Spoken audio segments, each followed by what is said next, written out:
so much motherfucking design on right now. Break it down, bring it back, make it clap. I got 3 old thoughts, new guap, wear that thing. Bitches on my line, and you know. Assalamualaikum ya Suraya. Waalaikumsalam ya Dewi Sinta. Mada taqra'ina ya Suraya?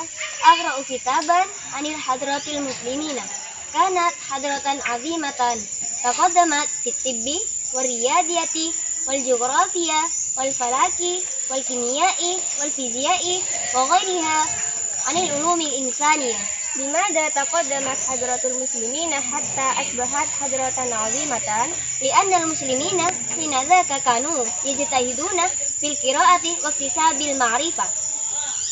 أما القراءة الكتب أو قراءة الكون، كما أنهم كانوا يقومون بترجمة العلوم من الحضارات الأخرى.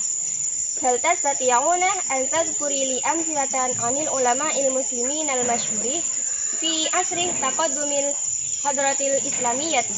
نعم، منهم جابر بن حيان في الكيمياء، وابن هيثم في الفيزياء، والبيروني في علم الفلك، وابو بكر الرازي وابن سينا في الطب، والخوارزمي في الرياضيات وغيرهم. ما شاء الله، يا لها من حضرة عظيمة. نعم، إنها حضرة عظيمة. Assalamualaikum ya Suraya. Waalaikumsalam ya Dewi Sinta.